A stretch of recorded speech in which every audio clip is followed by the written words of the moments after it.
2 days ago, we get up to learn that North Korea has launched another missile test, lands in the Sea of Japan. Scary stuff. We also see the terrible pictures of the children who are once again the victims of chemical weaponry by their president, Assad of Syria.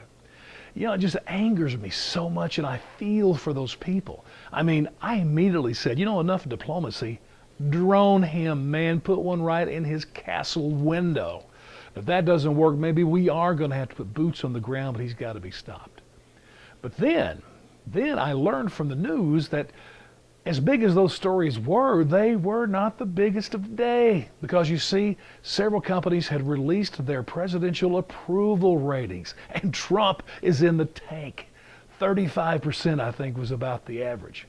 And like, for instance, Morning Joe, they said that changes everything. I mean, with approval ratings that low, you can't get anything done. Forget policy. And dealing with these big foreign relational issues like North Korea and Syria, they're just going to laugh at him.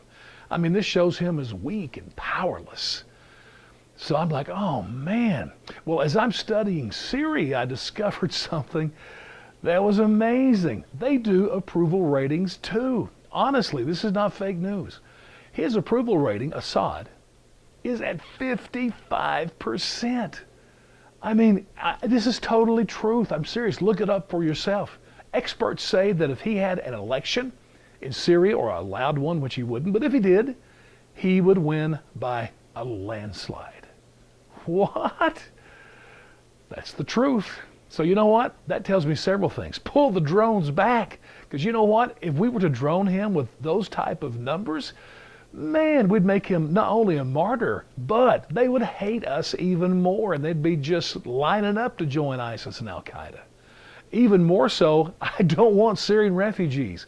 Can you imagine them coming to here in America, and then all of a sudden we do something to him?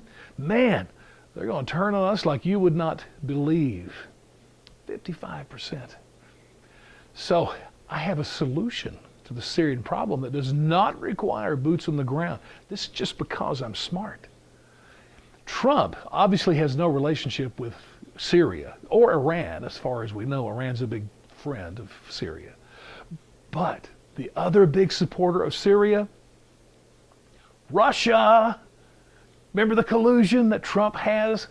The bromance going on between him and Vladimir Putin? This is how he can solve a problem. This is how he can do something by letting Putin go in and take care of the problem. Save the children. Well, all that stuff about the approval ratings is absolutely true. Let me say this, though. Personally, I think approval ratings are ridiculous.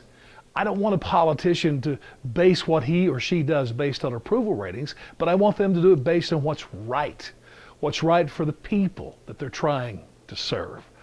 So pooey on the approval ratings, but hey, maybe the bromance will pay dividends.